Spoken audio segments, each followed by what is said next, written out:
Thank you very much for inviting me to be here today. It's always a chizuk to see when people come together on a day of the week, especially a Sunday in Los Angeles, California in the summertime, when I'm sure that everybody has many, many other places that they could be. Baruch Hashem, it's the 9 days, so you can't be at the beach today. But there's plenty of other places to go in Los Angeles, especially on a Sunday. It's family time, the kids are home, there's no camp, your husbands are home. But you're making time for things that are important. Especially just 2 days before TISHA B'Av, when we know that the Beit HaMikdash is still lying in ruins. And we hope and we pray and we wish that it will be built speedily in our days. But you're coming together for the right things. I see the food looks good, but I'm sure you didn't come just for the food. I'm sure that you came for the chizuk. I'm sure that all the speakers that spoke already today have inspired you and left you with a lot to think about. To Mrs. Yushai, thank you for arranging such a very special Yom Iyun, a day that we can be ma'ayin, we can go deeper and understand things that we need to understand. If you'll allow me to, I would like to dedicate the shir today in Refuah Shlema for my mother-in-law. She's been in the hospital already for over 6 weeks. And the last few days she has not been able to speak. So we're here to speak about the koach hadibor, the power of speech. And we hope and we pray that our words, Bezrat Hashem, give a special bracha to Rosanna Bat Clementina. She should have a refuah shalema. And by the time that we finish this year, she should be speaking again, Bezrat Hashem.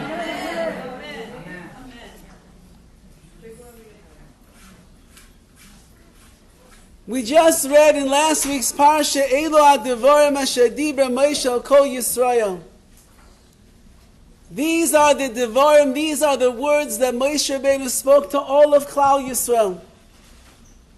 And it's very interesting to note that the word Devarim, words, does not just mean words.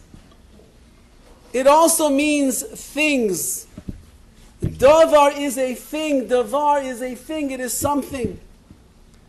That means that the Devarim, the words that a person speaks in their life, they create things in this world. They create reality in this world. They build people up in this world, like we know it says in the Mishnah in Pirkei Avos, Ba'asara maimaros nivra ha'olam. With 10 statements, HaKadosh Baruch Hu created the world. He didn't have a hammer, he didn't have nails, he didn't have a big drill. He didn't have a team of 24 contractors, each one bidding on how to build Olam Hazeh, this world. HaKadosh Baruch Hu did one thing. He opened his mouth with a maimer, with a statement. V'nivra es ha'olam, he created the world. Each and every one of us with our words.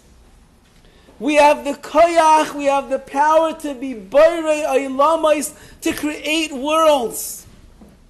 Because I'll tell us that every single person is an olam katan, is a small, minuscule world. Every person is a microcosm of the entire universe. And when you use your words in the right way, and when you speak to somebody properly, and when you take your words and you give it over in such a form and a fashion that is pleasant, that is inspiring, that is sensitive, that is understanding, you are boirei olamos, you can build people. You can create people with your words. My son just told me an amazing story. He graduated from high school, and at the end of high school, the entire class sat around together for many, many hours. And they were all together for the last 4 years. Some of them have been together since elementary school. It's the end of a long time friendship as everybody is moving on. And they said to themselves, they made a game that they're going to play. They're going to go around the table and everybody has to say something nice about everybody else who's in that class. So Reuven has to go around to all the 12, 14, 16 boys in the class and say, Yaakov, you did this so nicely to me and you were like this. And you went around the entire table. Everybody said a nice word about somebody else. One of the boys is a very shy young man. Very quiet. And my son and him, they were roommates the first year of yeshiva. And it comes the boy's turn to go around to every boy in the class and say a nice positive thing about them. And he looked at my son and he said, I want to thank you. Because the first year that we were in yeshiva, when we were roommates, every night you used to say the following to me. As everybody was going to sleep, you would say, have a good night. Every night. You just said 3 words or 4 words.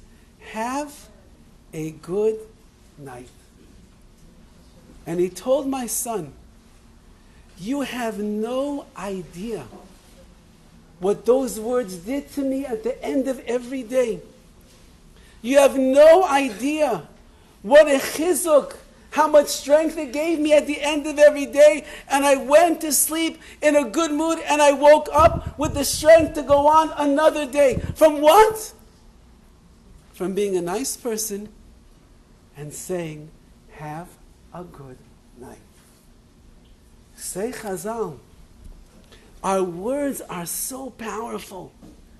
They create things in this world. They're boirei oilamos. They are building and creating worlds. You can use your words and you can lift a person up. You can elevate them. You can change their life. If you decide to use your speech and your dibur and your words in such a way.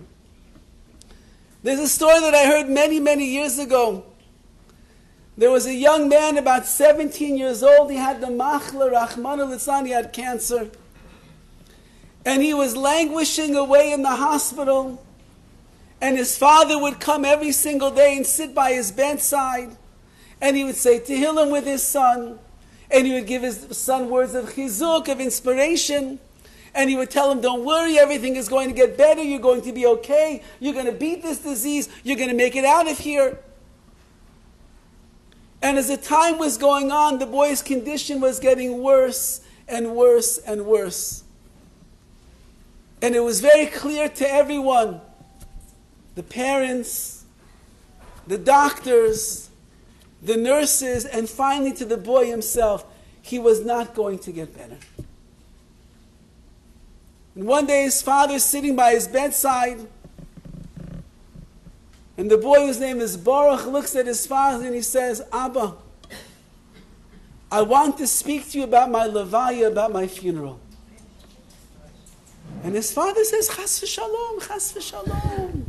You're going to be fine, you're going to make it, we're not going to talk about these things. And he says, Abba, you know, and I know. I'm not going to leave this hospital alive. And I want to prepare you for the levaya the way that I want it to be. And the father looks at his mature 70-year-old son, who's now on his deathbed. And the father says, what would you like? Tell me, how would you like things to be? And the boy says, Abba, I don't want many hespedim, many eulogies at my levaya. I only want you to speak. And I let my brothers, my older brothers to speak. But I don't want the Rosh Hashiva, I don't want the Rav of our shul, I don't want big drashas, I don't want big hespedim and eulogies for me.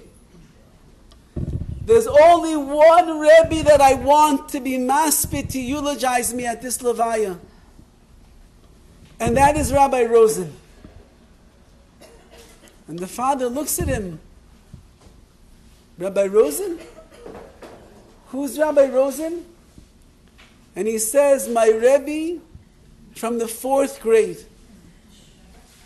I want him to give the eulogy at my Levaya. So the father says, you know, you're from the best bachrim, the best boys in the whole yeshiva. The Rosh Hashiva talks about you, that you're going to become one of the next Gedolei Ador leaders of the generation. Your Rebbe says there was never a bacher in his class, in his shir like you, who understands the Gemara the way that you do. If they would get up, they'll speak amazing words about you. It'll be such a kavod, acharon, the last honor of your life. You want your 4th grade Rebbe to get up and speak about you at your Levaya? My dear son, why do you want him? So he says, Abba, do you see my wallet over there on the dresser? Please bring me my wallet. And the father brings the wallet. And the boy begins reaching into it, and he says, but you remember when I was in elementary school? I wasn't such a good student. Wasn't so good in all my learning and everything that I was involved with. I wasn't very social. I didn't have so many friends. I was a little bit quirky. Not everybody liked me. And when I was in 4th grade, I was having a very difficult time adjusting and making friends and learning in yeshiva. And every day was challenging for me. One day the Rebbe comes in the class and he's so excited. And he passes out paper. And on the paper is the name of every boy in our class. And he says, Rabbi Sai, Rabbotai, my dear students, listen to the great assignment that we're going to have. He said, I want you to see the name of all of your friends in the class, and I want you to write down one nice thing about every one of your friends in your class. Maybe they're funny, maybe they're smart, maybe they do chesed, maybe they learn well, whatever, they're a good friend, they're good at sports, whatever they are, I want you to write down next to the name something nice about them.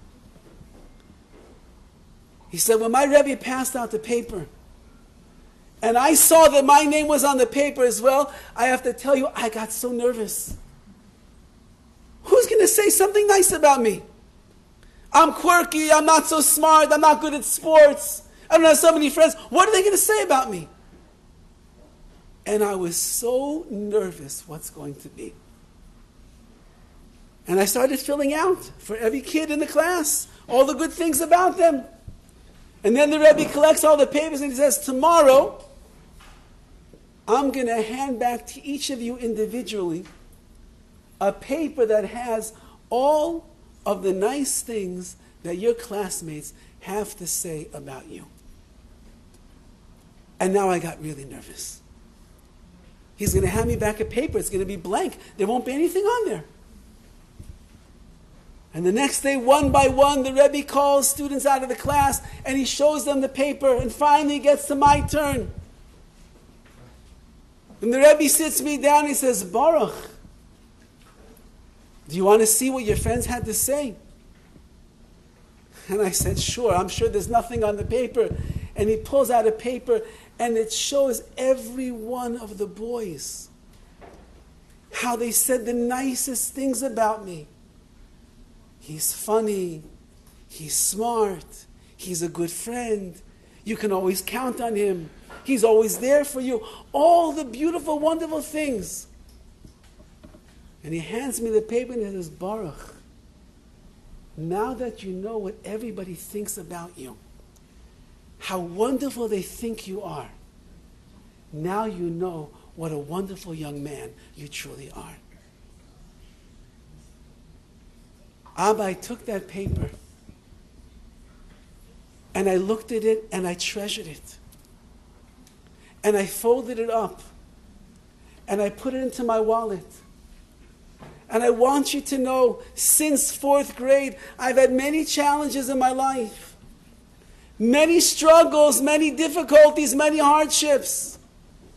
And every time that it was difficult, and every time that I was unsure of myself, and every time that I got nervous, I pulled out that paper.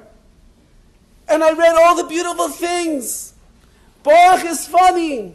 Baruch is kind. Baruch is a good friend. And it gave me chizuk, it gave me strength. And because of that, I went through school, I went through yeshiva, and I got myself to where I am today. The Rabbi who had the greatest impact on me in my life was Rabbi Rosen. He's the only one that I want to be maspid to eulogize me. The father was crying. And he said, my dear son, whatever you want. 3 days later, Baruch passed away. And the Levaya was tragic, crying and wailing. A boy 17 years old, taken away in his prime. The father spoke, the brother spoke, and then they call up Rabbi Rosen, the 4th grade Rebbe. And he comes and says beautiful, nice, kind words about Baruch, the Nifter who passed away. And then it was over. Not a Rosh Hashiva, not a great Rav, not a Rebbe. Nobody else spoke. And nobody could understand how come only Rabbi Rosen spoke. Several days later at the Shiva house, all of the boys from Baruch's class came to pay a Shiva call. And B'hashgacha at the same time, Rabbi Rosen was also there. And it happened to be that he was the Rebbe of all of those boys from elementary school as well. And while the boys were sitting there, they began to kind of ask the father, we know that Rabbi Rosen was a great Rebbe, but maybe you could tell us, how come he's the one that was chosen to speak? Nobody else was able to speak there. So the father looked at Rabbi Rosen, and Rabbi Rosen looked at the father. And the father said to Rabbi Rosen, go ahead. And Rabbi Rosen, you tell them, go ahead. And the father told over the whole story. Those last days in the hospital. And he told over how Baruch treasured this one paper from 4th grade. Had it folded up in his wallet. And that paper is what got him through his life. And made him the person that he was. And when all of the boys heard the story, they all reached into their pockets and they pulled out their wallets and they pulled out their paper and they said, Rebbe, we've been walking around with this sheet of our milas, of our strengths, since we're in 4th grade.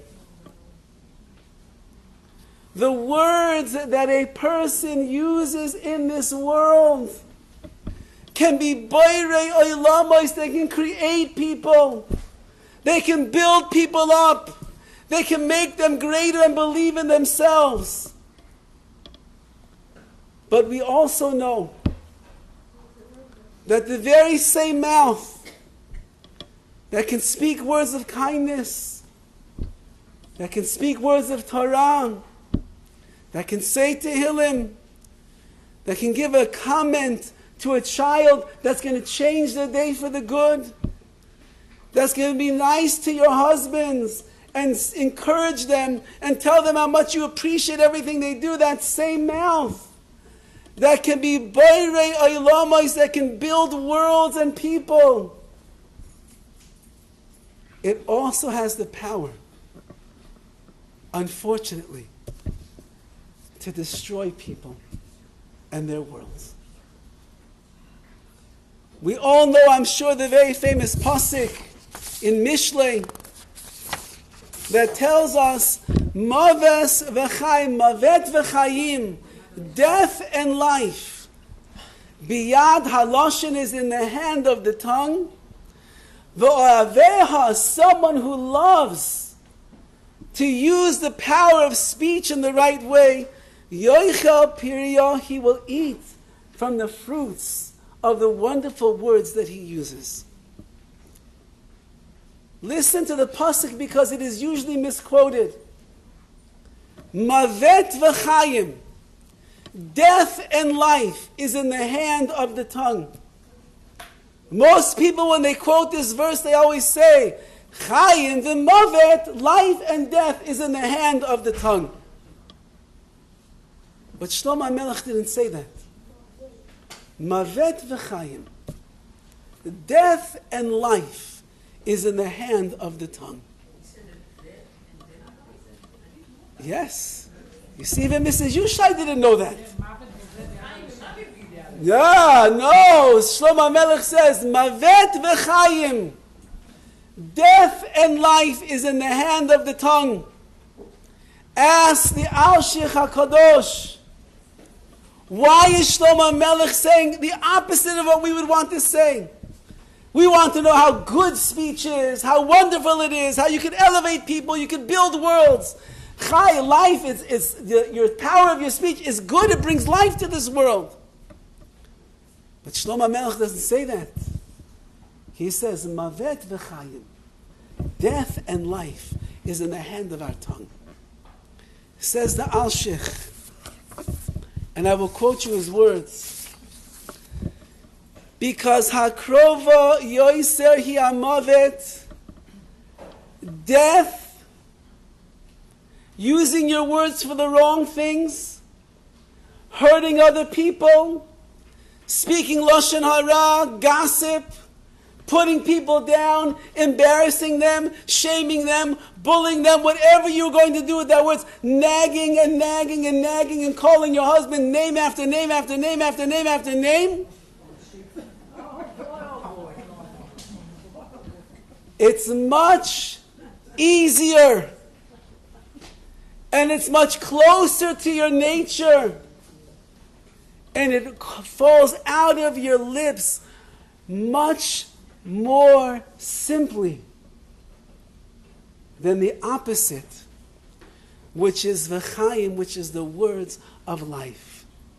Maves hi akaidemis v'metzios, the deathful words that we speak. The weapon that comes out of our mouth, you see the Hamas, they have the RPG. You have an RPG in your mouth. And when you open your big mouth and you say something that you should not say, you know, women, you have to be very careful. The Gemara says that there are 10 measures of dibur, of speech that came to this world. Women took 9 out of the 10. You're in big trouble. That means you're 9 times more likely to open your mouth. And Shlomo HaMelech says, you know what comes out naturally? Mavet. Words that could kill another person. Words that could destroy another person. Words that will ruin their day. Words that will embarrass them, that will shame them. You know, I always think to myself, we talk to our kids, the way we talk to our kids, it's ridiculous. What's the matter with you? What's the matter with you? What's the matter? Don't you have a brain? What's the matter with you? Could you imagine, you're an adult. Could you imagine you walking around and there's like this adult that's a little bit older than you walking around next to you and every time you do something, what's the matter with you? What's the matter with you? What's the matter with you? You'd punch that person in the face. You'd say, get away from me. But for some reason, as a parent, mutar, it's all okay. I can put my kids down. I can call them names. I can point out all their faults. I can tell them everything they're doing wrong. No, says Shlomo HaMelech, Mavet v'chayim. Death comes out of your mouth much easier than life. Because in order to speak words that are chayim, that are life, you have to stop and you have to think and you have to look at the person And you have to understand the person. And when they aggravate you and they agitate you and they frustrate you, you have to be able to be makabel. You have to have patience and humility and understanding and not get upset and not get angry. And then when that little kid just smeared all of his cereal all across the newly painted wall, because you just remodeled your kitchen for the 4th time in 3 years in Pico Robertson. No, you don't like jokes about Pico Robertson? Fine, I won't. I'll keep them to myself. And you're ready to shriek. Then you look at your child who's laughing and smiling, and you get out your phone and you say, wow, that's so funny. Let's take a picture together.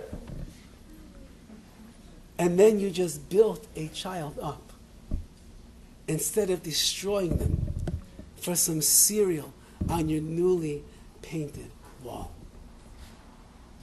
Says Shlomo HaMelech, you should know, nature is that not nice words are going to come out of your mouth.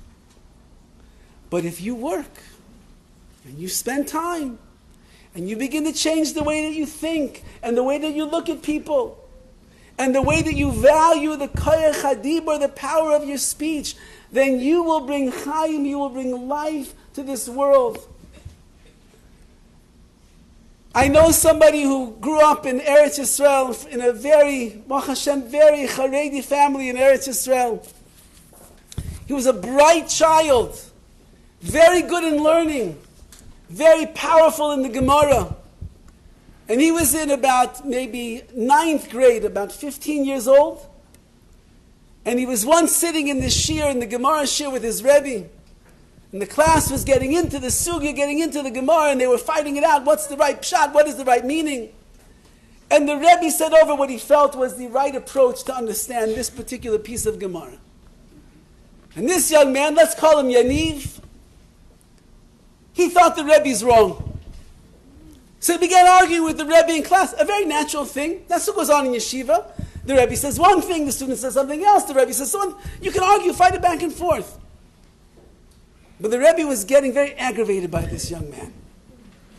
And he would not entertain the question or the insight or the difficulty that this boy was having in the Rebbe's approach to the Gemara.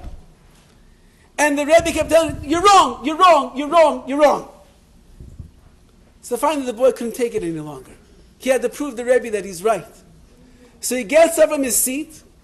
He brings the Gemara over to the desk where the Rebbe's teaching, and he shows the Rebbe word for word why he, the student, is right and why the Rebbe is wrong. And the boy was right, and the Rebbe was wrong. But the Rebbe got so angry. Wow. He got so angry. He started yelling at this boy. Who do you think you are to do such a thing to your Rebbe? Out of my class, I don't want to see you anymore. And he threw the kid out of his class after shaming him and embarrassing in front of every other kid in that class. The boy was 15 years old. He was a good kid. He was very frum. Everything was on mark to become a great Talmid Chacham. He came home that day. He was so broken from what the Rebbe did to him, he refused to go back to school the next day. 1 day turned into 2, 2 turned into 3, 3 turned into 4. He told his mother, I'm not going back to that school because I'm not going to learn from a Rebbe that would embarrass me and shame me like that in front of the class. I'm not going. I don't want to go back to yeshiva. Send me to a regular high school. Tochnit or something, I don't know. They do a little learning and they do a lot of regular studies. And his parents couldn't get him to budge. And today we'll send him to the therapist and they'll work everything out, give him a pill and everything will be fine. But it didn't work like that 100 years ago. This kid had issues with the Rebbe and the yeshiva, doesn't want to go. They sent him to a high school. And little by little by little by little, farther and farther and farther away from Yiddishkeit he goes. Until he's kimat chiloni, not religious at all anymore.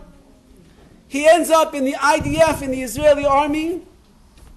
He's in the Golani, which is a high level of soldiers. And he's on track to become a commander in the IDF, in the Golani Brigade. Very big kavod. And then he gets injured in war. And they send him to the hospital. And the injury was of such a nature that he was taken out of his dreams of becoming a commander in the Golani Brigade. And he couldn't go back to the army to fight. And he said, Hashem, what do you want from me? You just took away my dream.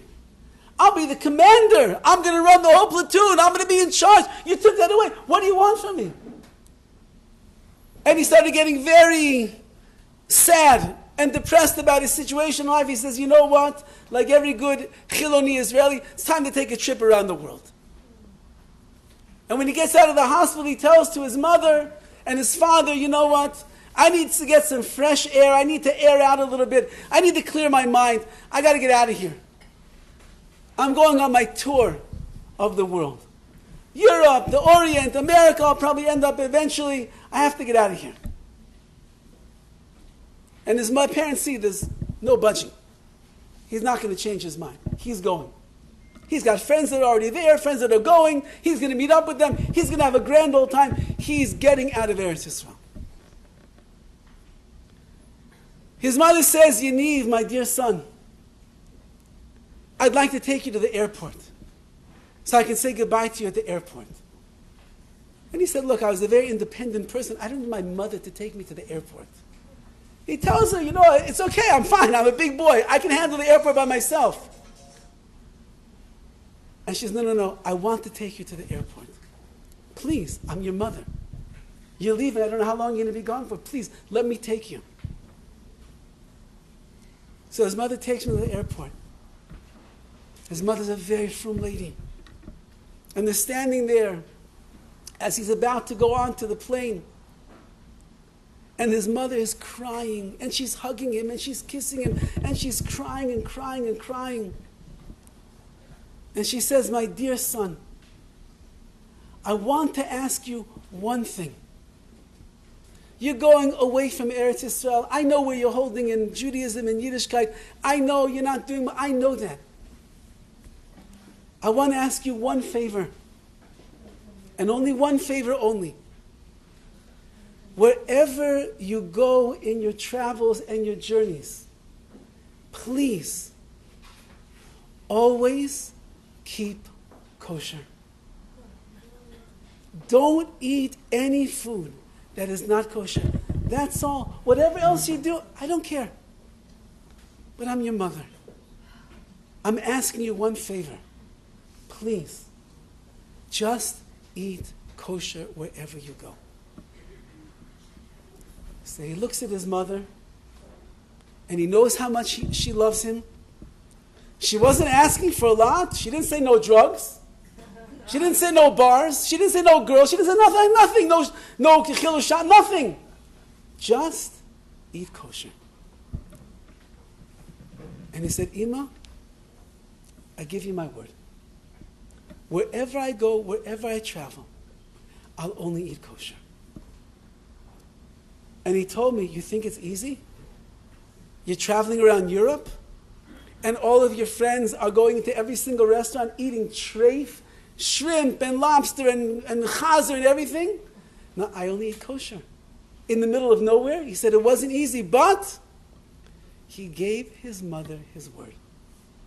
And whether he was in Europe, or the Orient, or someplace else, eventually ending up in America, he did everything in his power to make sure he never put a morsel of treif food into his mouth. He eventually ended up in Los Angeles, where all good Israelis end up at the end. And he came to Los Angeles, and he was one day sitting in a kosher restaurant. And there was a Kiruv Rav from Eretz Yisrael, Rabbi Peretz, came in. A man with a smiling face, a shining countenance, a kind word. And he sees this young man, Yaniv, sitting there, and he gives him a smile that can melt the coldest stone heart. And he says, Shalom Aleichem, what is your name? And he sits down at the table with him, and they start schmoozing, they start talking to each other. And as the conversation is going on, Rabbi Peretz realizes this boy knows how to learn. He's not just a Chiloni Israeli walking around with earrings and a ponytail. This kid must have a background in Yiddishkeit. And he says, listen, Yaniv, can you do me a favor? I'm here in LA 2 weeks to be makar of people, to give classes and everything. I need a chavruta. I need someone to learn with. I see that you know how to learn. Can you do me a favor? For the next 2 weeks, could we learn together? And he said, okay, I guess. And they went to a Beit Midrash, and they sat down and started learning Gemara. The first time he learned Gemara since the Rebbe threw him out of the class. And he said within a few days, all of those feelings of the simcha that comes with learning, the excitement of a Gemara, the working it out in your head, the spiritual growth began coming back. And the rest is history. After 2 weeks, he went back to Eretz Yisrael. He went to yeshiva. He sat in yeshiva for like 6-7 years straight. He got married. He sat in Kailo for 10 years straight. He's a Talmid Chacham. He can paskin halacha shailas. And today, he is marbitz Torah. He is spreading the Torah of HaKadosh Baruch Hu, being mekarev those Jews that don't know how good it is to be a Jew. How do you do such a thing? On one hand, mavet, death is in the mouth. That Rebbe killed him. But the wisdom of his mother and the kind words and one request, keep kosher. And that smiling countenance of Rabbi Peretz, who took him in and said, you can be my chavruta, let's learn together. Chaim, it gave him life. The Chavetz Chaim writes a very important idea when it comes to the 3 weeks, when it comes to this time, especially right before Tisha B'Av, and we're thinking to ourselves that the Beis HaMikdash is lying in ruins. And we all know the very famous Gemara tells us that why is it that the second Beit HaMikdash was destroyed? You all know? Sinat Chinam. Because the Jewish people hated each other for no reason. Says the Chavetz Chaim, that cannot be all that the Gemara means. Because the Gemara goes on later to say that Sinat Chinam is equivalent to the 3 major Aveirot that a Jew is not allowed to do. We cannot do Avodah Zarah, we cannot serve idols, we cannot do Shvicha Damim, we cannot kill another person, and we are not allowed to do Gila Rai, to have relations with people that we're not supposed to have illicit relations with. And the Chavetz Chaim is bothered. Sinat Chinam is in your heart. Many times you don't even act on the Sinat Chinam. So how could it be that something that there's no action, there's no activity, there's no active sin that you did? How could that be as bad as killing someone, bowing down to an idol, and having illicit relations? Says the Chavetz Chaim, that's not what the Gemara only means. And the Chavetz Chaim says the following, and he says like this, Hagam Gemara nokta sinas chinam, even though that the Gemara mentions the words sinat chinam, hatred one Jew for the other, hakavanihi al lashon hara. The kavana, the intention of that Gemara is lashon hara.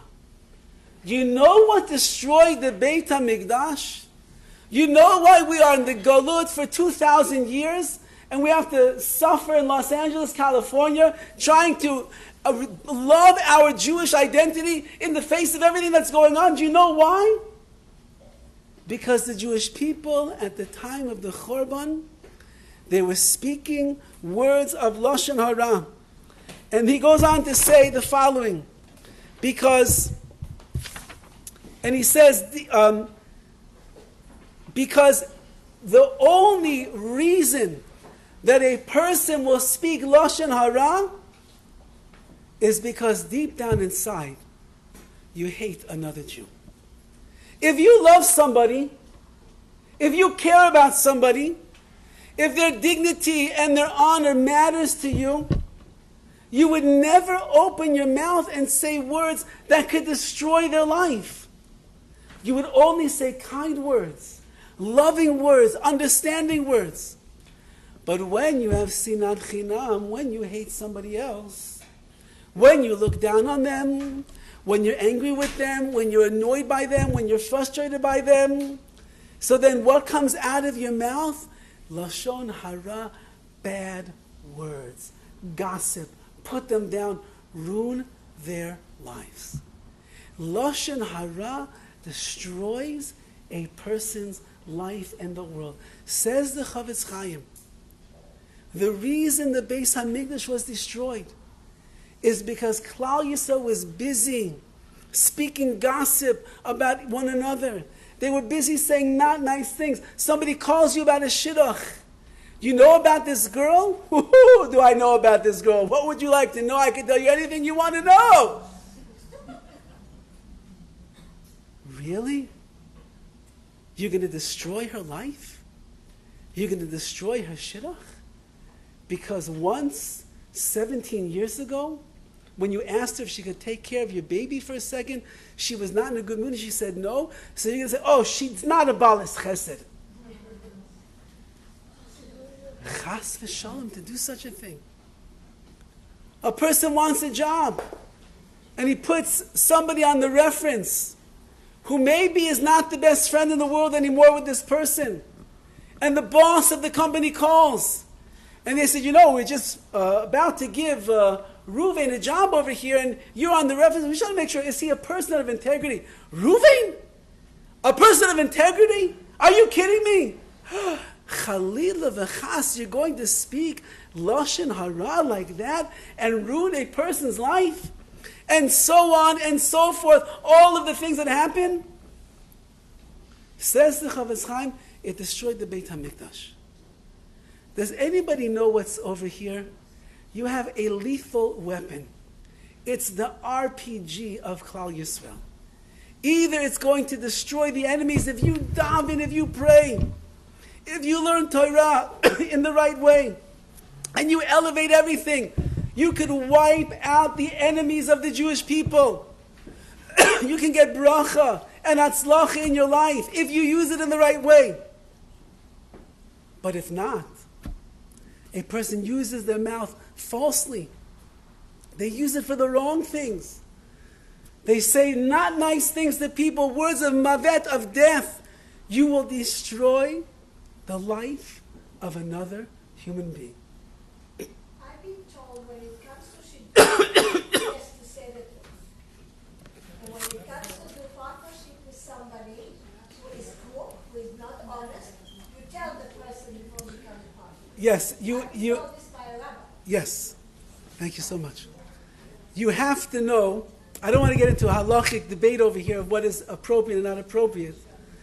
But even when you have something that you need to tell over, you have to be very careful the way that you say those words. If it is the truth, and it's not your imagination. No. If you had a bad experience, or you don't like this person, and you would like to get back at them, and you would like to say what you know about them, juicy gossip, to ruin the shidduch, you better ask yourself 1,000 times before you open your mouth, am I allowed to say what I want to say right now? Even the Horowitz writes in all the cases where there's leto'elet, where there's permissible to say over words of Lashon Hara, there's 7 conditions that you have to fulfill. And according to the Horowitz, it's almost impossible to fulfill all 7 conditions before you open your mouth. So when you're going to say something, and it's going to be negative information about somebody else, so you have to first of all make sure 1,000% that you know on your own, not because you heard it from somebody else, not because you read it someplace else, but you know yourself, you experienced, you witnessed, you're fully aware of this, and you're not getting back at the person, and you're not bearing a grudge against the person, and you're not angry at the person. You're sharing the information because you want to protect somebody else from making a big mistake. So it's not so simple. And that's all that I'm saying here in an example. The example is, in the world of Shidduchim, so many times, people let things come out of their mouth, destroy Shidduchim. Why do we have a Shidduch crisis? Why are there so many girls that aren't married yet? There's so many great girls in Klal Yisrael. There's Sidkaniyot. There's such great people. I would venture to say that many people, when they get called about Shidduchim, they don't realize the words that come out of their mouth, the way they say a comment. If they see the person in person, how they make a facial expression. And so we have to be very careful. That's all that I'm saying. Words, again, I don't want to get into halachic discussion. This is not the nature of our shir today. You always can consult the Rabbi what to say and what not to say. So the bottom line is, I see the time is running short. Okay, the bottom line is that Lashon Hara ruins people's lives. It damages people. It's mavet. It is the death that Shlomo Melech is talking about of what you can do. I want to share with you the words of the Shari Tshuva Rabbeinu Yaina. And he explains why Lashon Hara is so dangerous. And he quotes a pasuk in Tehillim. The pasuk says, "Ma yiten lecho ma yosiv lach lashon amiyah." What can a deceitful tongue add to this world? It's only destroying. What can it add? And it says, "Chitze gibor shinunim." A tongue that speaks Lashon Hara is like an arrow in the mighty arms of a strong person. Ask the Rabbeinu Yoda, why is Lashon Hara like an arrow? And listen what he writes. If you were a soldier, if you were going into combat, and you had a sword, and you're fighting with a sword, and you come in contact with the enemy, and you're about to slice the enemy in half over here, and suddenly he says, "Please, please, don't kill me, please don't kill me, I promise, please don't kill me." And at that moment, your mercy is aroused. And you say, "Well, I'm about to kill this person. I'll just take him as a captive. I'll put him in the prison. We'll interrogate him. We'll get all the information. I don't have to kill him." You can take your sword. You can put it back in your sheath. And you can take this person and you can let him live. But when you see the enemy far away, and you pull back on the bow, and you release the arrow, and the person begins to say, "Please, please," it's too late. Once the arrow was released from your hands, it's going to its target. Strike, the person will be killed. Says Rabbeinu Yoina, we're talking about a Rishon 1,000 years ago. And he says, Baal Lashon Hara, someone who is accustomed to speaking Lashon Hara. Achar sheyotza davar mipiv, once he lets the words of Lashon Hara out of his mouth, lo yuchol litkoin, he's no longer allowed to correct the mistake that he made. It's over. You said the words, you destroyed the shidduch, you destroyed their life, you ruined the marriage, you ruined the kid, he'll never get into yeshiva, finished. Says the Rabbeinu Yoina, words of Lashon Hara like an arrow, you pull back and you release, finish. You have no control over your words anymore. You have no idea where they're going to end up, how much damage they're going to cause in this world. Says the Horowitz, you think that it was only Sinat Chinam that destroyed the Beis HaMikdash? Sinat Chinam leads to Lashon Hara. And when you speak Lashon Hara, you're destroying worlds around you. Because you took the gift of speech that Hashem has given to you, and you used it for mavet, for death, and not for chaim, not for life. As TISHA B'Av is coming upon us, it's a day that we have to get introspective. I don't know, this year, it's like you have to go to like Cineplex to watch all the movies this year to make sure that you're busy with TISHA B'Av. But let's say in between, but intermission, what is it called? Yeah, in between one movie and the next, while you're busy thinking about all the dramatic footage and everything that is there, make sure that you take a few minutes for yourself and think to yourself, do I use my speech, my mouth, in the right way? Do I create worlds? Do I build worlds? Or do I destroy people? Do you tell your husband thank you enough? You know, I spoke once to a marriage counselor. She's a woman. And I asked her once, you know, there's so many problems in Shalom Bayit in the world today. What do you see from your experience is the biggest issue in the world of marriage? This is a woman speaking to me. And she told me, I will tell you in my expert, humble opinion, the biggest problem in Shalom Bayit is the wives. Because they nag their husbands, and they don't give them kavod, and they only complain, and they come up with this and with that, and all the different things.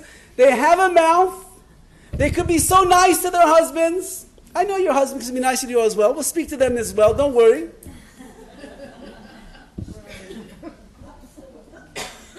But if you use your mouth and you put them down and you don't say thank you and you don't appreciate and you don't value what they do for you and you don't encourage them and you don't tell them when the guy comes back from a learning or a shacharit or a chesed, wow, you're such a tzaddik, you're amazing, you're incredible. So then the mouth that HaKadosh Baruch Hu gave you to build worlds, you're just knocking it down and destroying. Everybody on TISHA B'Av has to ask themselves, are my words building or are they destroying? I'm sure that all of us have a combination of both. Our job is to increase the words of building and to diminish and wipe away the words that are destroying. And if we are able to do such a thing, HaKadosh Baruch Hu says, the sin, you spoke about Tikkun Olam, the sin that was machriv the Beit HaMikdash, that destroyed the Beit HaMikdash, the Tikkun, the correction in this world, is use your mouth for the right things and not for the wrong things. I want to leave you off with one last Maisa, one last story. So you should understand, if you could guard your mouth, you will never, ever lose out on the brachot that HaKadosh Baruch Hu is going to send you. There was a young Kala in Eretz Yisrael, 17... I'm sorry, can you repeat the last sentence you said? If you guard your tongue... Yes, I don't have it. Yeah, if you guard your tongue, then you will build worlds. You will fulfill all your wishes come true. Oh, yes, I'm saying, if you will guard your... She wants you to hear, so you listen to the last story.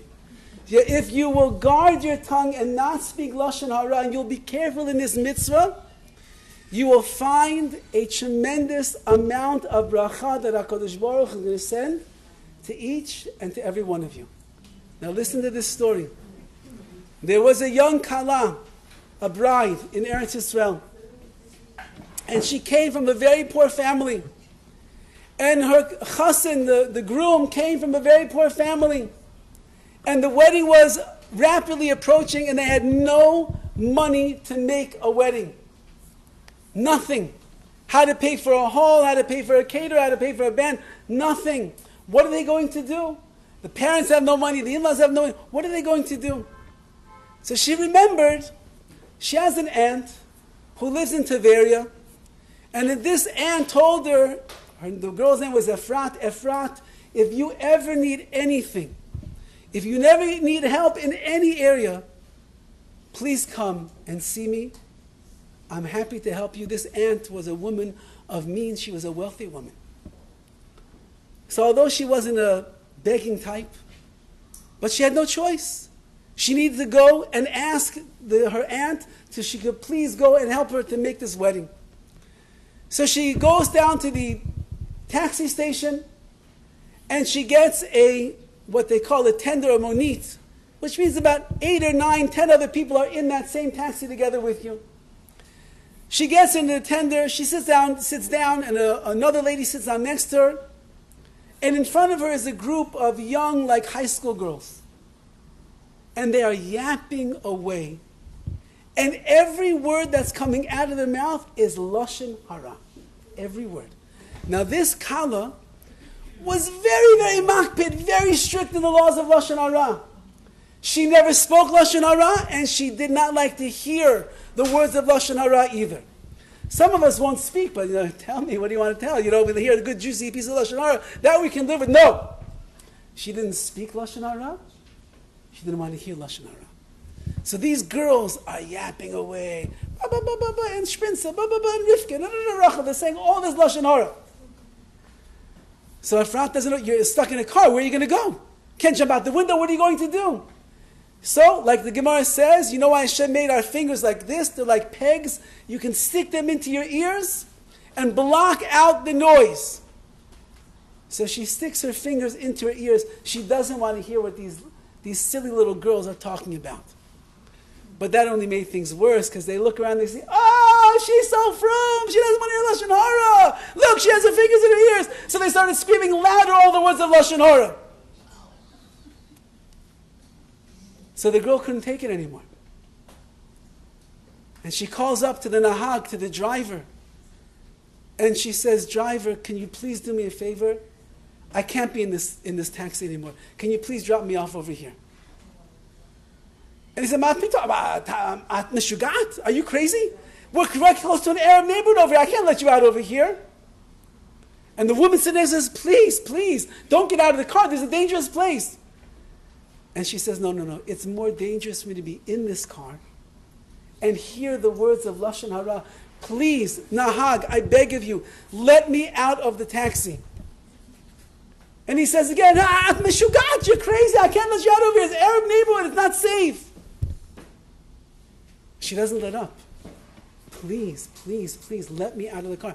I can't stay in the car anymore. And the woman sitting next to her, beg her, please don't be rash, don't make a quick decision, don't be hasty. Just because you don't want to hear, just keep your fingers in the ears, please. It's not a safe place. No, I can't be in here. Finally they get to like some junction, Megiddo Junction, which is semi-safe place. The Israelis are there. And he lets her out at the junction. And the car drives away. She's standing there for no more than about 1 minute, and another taxi pulls up. And he rolls down the window and says, you need a ride to Tveria? She says, yes, as a matter of fact, I do. He says, come on in, I have 1 seat left. She goes in, and miraculously, 1 seat is left. And the taxi goes off. She gets off at the central bus station in Tveria. And as she gets off, she sees the woman that she was sitting next to on the other taxi, who was trying to get her not to get off. She says, oh, you made it, Baruch Hashem, I was so worried about you. You're safe. How'd you make it here so fast? Incredible. And then she says to the young girl, she says, tell me, what business do you have in Tveria today? She was very shy. She didn't want to say. Tell me, why are you in Tveria today? She says, I'll tell you the truth. I'm a kala. I'm getting married in a few weeks. My chatan and I, we have no money. We have nothing to make the wedding with. I came to Tveria because I have an aunt who's wealthy, and she said that if I ever need anything, she could help me.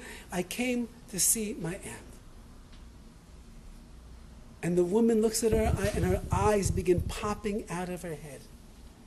And she says, now I know why I didn't just meet you once today, but I met you twice. She says, do you know what today is? No. She said, today is the day that our family commemorates a very great nace, a miracle that happened for our mishpacha. And every year on the day of that miracle, every one of the family members pledges money to a kala who cannot afford to make a wedding. We pay for the wedding. We pay for her wardrobe. We pay for all the furniture in her apartment. And we pay for the first 3 months of the rent as well. Look at HaKadosh Baruch Hu, what He did. Someone like you who guarded themselves from Lashon Hara, it will be an honor for us to be able to support you in your Chatan and your wedding.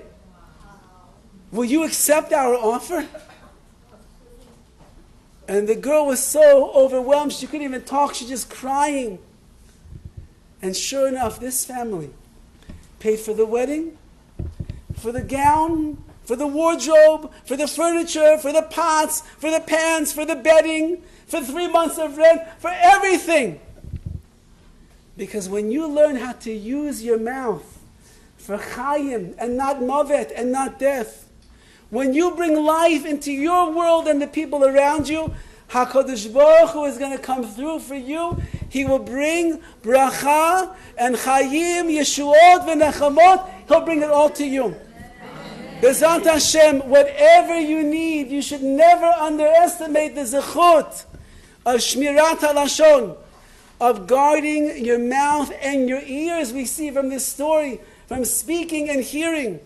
And in that zechut, Bezat Hashem, as Klal Yisrael brought us into this terrible situation with the sin of Lashon Hara, may we elevate our speech for Lashon Tov, for good words, kind words, Torah words, Tefillah words, words that build worlds. And in that zechut, may HaKadosh Baruch Hu make the ultimate binyan, the ultimate building, and that is the building of the Bayis Shlishi, the third Beit HaMikdash, B'mheira v'yameinu.